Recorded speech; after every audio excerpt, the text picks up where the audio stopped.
Dans cette vidéo circulée, que j'ai réalisée en 2013, il y a un personnage aux chaussures vertes que j'incarne et qui fait la circulation à Ordos, en Mongolie intérieure, dans une ville fantôme.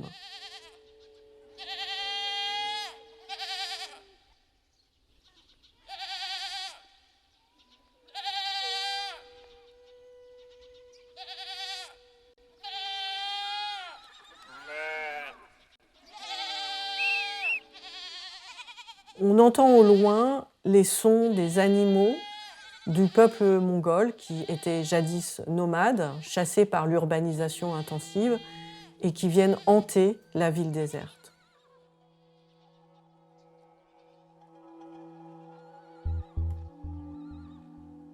Je m'appelle Edith Roux, je suis artiste, photographe et vidéaste. Je travaille depuis plus de 25 ans et je m'intéresse à la préservation de la multiplicité du vivant, humain ou non humain, et aux stratégies de résistance possibles face à la mondialisation.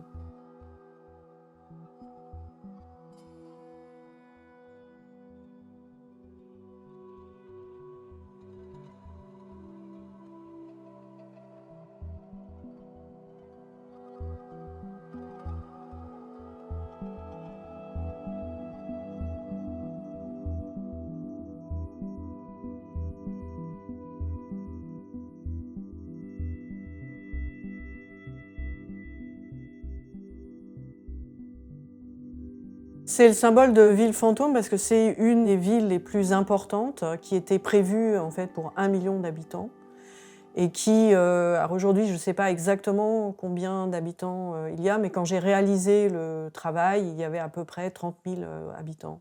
Et donc les rues sont désertes, il y a des personnes qui balayent alors qu'en fait il n'y a rien à balayer, il y a quelques voitures qui passent dans la journée.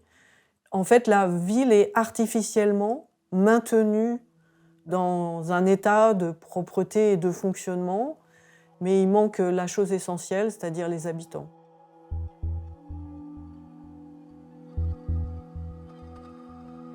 Dreamscape, c'est une œuvre que j'ai réalisée avant Dystopie, à Shanghai. C'est une composition graphique, c'est-à-dire que sur le terrain, j'ai vu ces architectures périurbaines qui surgissaient du sol, qui sont vraiment des architectures un peu copier-coller, qui imitent beaucoup de styles architecturaux. Et puis ces images posées sur les murs qui cachent les chantiers de construction, des images qui nous transposent un peu dans un paysage idyllique. Ce mur qui unifie l'ensemble de la série, finalement, il obstrue le regard du spectateur. Et donc on a envie de voir qu'est-ce qui se passe de l'autre côté du mur, derrière ces façades idylliques de paysages prometteurs, d'une urbanisation effrénée.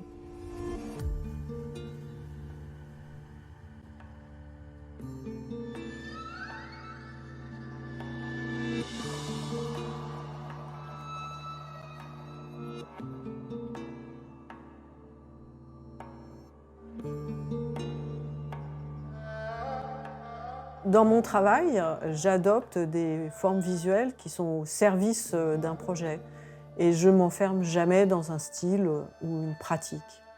Les formes évoluent en fonction du projet.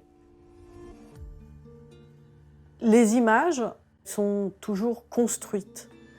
Il y a une forme de distanciation, pour reprendre un terme brechtien, qui, selon moi, permet un espace de liberté et de réflexion pour les spectateurs. Depuis le début, en filigrane, il y a une dimension réflexive aussi sur le médium photographique lui-même, où le processus de fabrication de l'image est intégré dans les images elles-mêmes. Dans certains miroirs, on me voit en train de travailler, qui est une façon de réfléchir au point de vue donné sur ce territoire.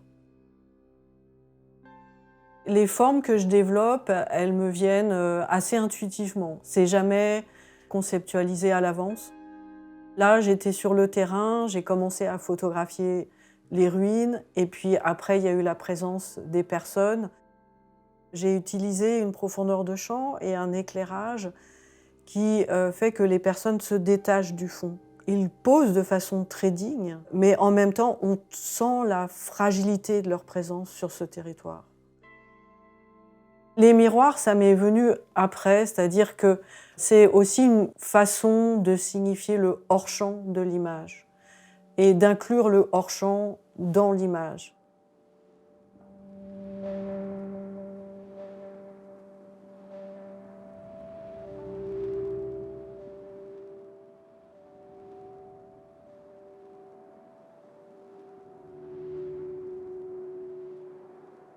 J'ai choisi de les représenter dans des situations du quotidien où à la fois ils témoignent de leur culture et en même temps ils témoignent aussi de leur vie quotidienne dans leur pays d'adoption.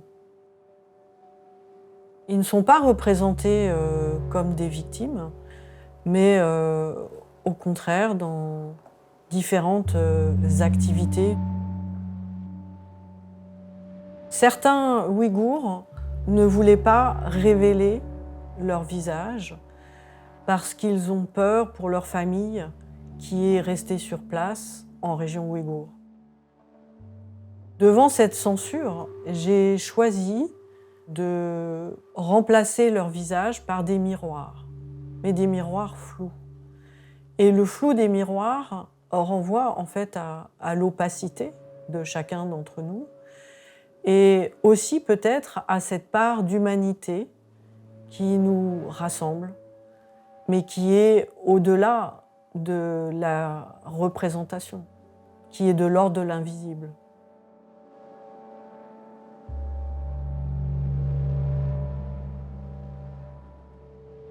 Le spectateur active les images en se voyant reflété dans les miroirs.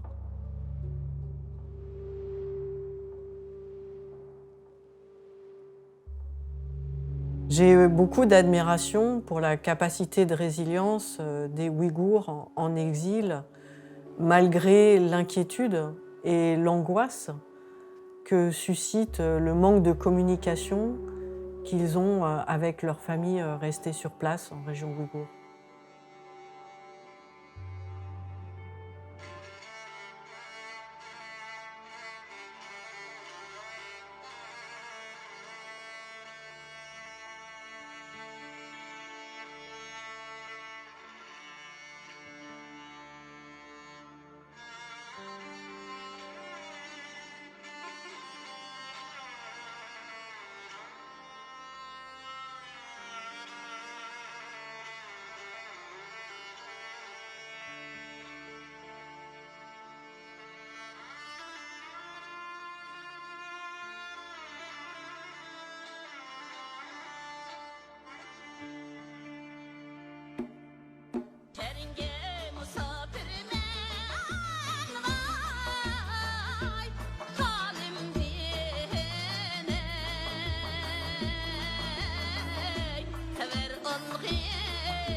Le médium vidéo, il est important pour moi et il complète le travail photographique avec la dimension sonore qui est très importante et le montage, la répétition de certains motifs visuels. Tout cela permet d'apporter une dimension poétique à un projet ancré dans une réalité socio-politique parfois tragique.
Les passantes.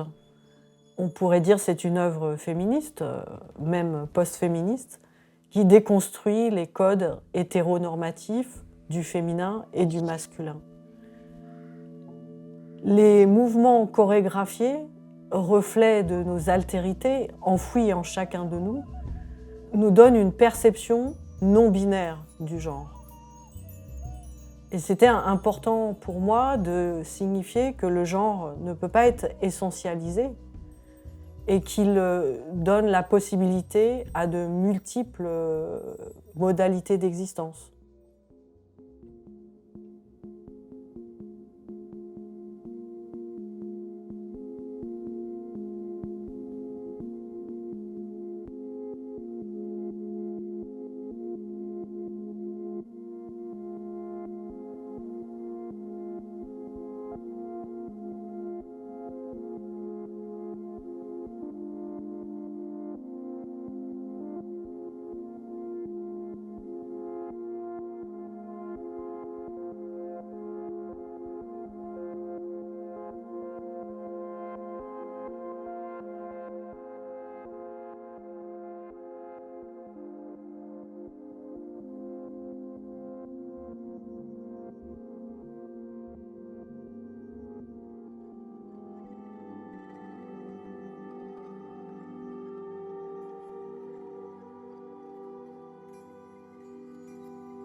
C'était très important pour moi d'utiliser du sable.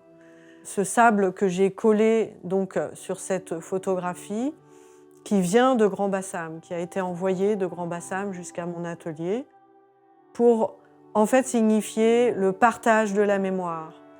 Un récit qui ne soit pas seulement raconté du côté de l'Europe, mais aussi un récit qui provient de la Côte d'Ivoire.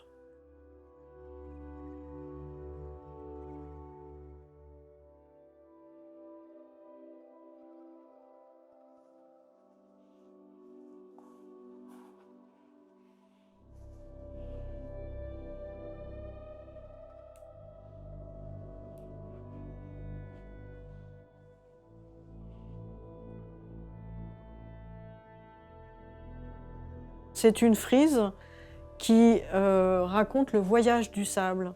C'est-à-dire que j'ai délégué les prises de vue aux différentes personnes qui ont participé au transport du sable. Et donc il vient de Grand-Bassam pour arriver jusqu'à mon atelier. Et là on voit par exemple une amie, Sarah, une amie ivoirienne qui porte le sable avec moi et moi qui l'emmène jusqu'à l'atelier. Donc on est vraiment dans ce voyage de la Côte d'Ivoire vers l'atelier de l'artiste. La matière est très importante dans ce travail, la matière du sable. Et cette œuvre a été exposée à Cuba, à la Biennale d'art contemporain de la Havane. Et là-bas, j'ai prélevé une partie du sable cubain pour le déposer sur cette partie de l'image. Et donc c'est un travail qui est évolutif, qui est toujours en mouvement.